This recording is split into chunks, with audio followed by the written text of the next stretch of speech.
muddooyinkii u dambeeyay waxaa iska soo daba dhacayay diiqaha kala duwan ee bulshada muxsiniinta ay soo gaarsiinayeen dadkooda jilicsan ee abaartu saamaysay. Haddaba jaaliyadda reer Bristol ee cariga Ingiriiska ayaa deeq lacaga soo gaarsiiyay guddida abaaraha ee gobolka Togdheer. Deeqdaasi lacagta ayaa waxay u soo wakiisheen xildhibaan Mubaarak Yuusuf Cilmi Bidhi. Ugu horreyn munaasabadii lagu wareejinayay deeqdaasi waxaa ka hadlay xildhibaan Bidhi waxaanu ka warbixiyay deeqdan lacagta.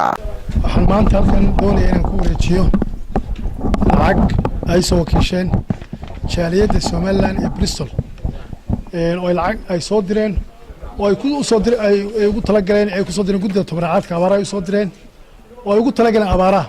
waxaan ku wareejin doonaa lacagtaas oo $5,200 oo ay soo dirtay guddida jaaliyadda Bristol oo ay ku qoran tahay lacagta cidda soo dirtay Farduus Axmed Sheekh Casayr. lacagta waanu helay wayna soo gaadhay. waxaan ka wakiilay jaaliyadda Bristol ku wareejin doonaa guddida abaaraha oo halkay nagala joogaan xubno ay ka mid yihiin barasaab ku-xigeenka oo kusimaha barasaabka. geesta kale barasaab ku-xigeenka gobolka Togdheer ahna kusimaha barasaabka iyo qaar ka mid ah guddida abaaraha ee gobolka Togdheer ayaa dhammaantood soo dhaweeyay deeqdani waxaana ay yiraahdeen jaaliyadda Bristol ka timi waxaanu leenahay lacagta halkii aad ka soo saarteen ilaahay wax khayr ah idinku bedelo wayna soo gaadhay.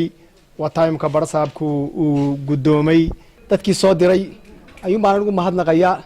ilaahay ha barakeeyo intii soo dirtay intii abaabulkeeda ka qayb qaadatay dadka walaalahooda u soo naxay aad iyo aad baan ugu ducaynaynaa. jaaliyadda reer Bristol ay wakiilka ka tahay Farduus Axmed Sheekh Casayr oo maanta lacagtan halkan aan kula wareegnay ee $5,200 ayadu ku qoran kana soo horsay jaaliyadda reer Bristol. aad iyo aad baan ugu mahadnaqaynaa. ilaahayna waxaanu ka baryaynaa ayadii intii kala qayb qaadatayba halkay ka soo saareen in miisaanka xasanaadka loogu daro.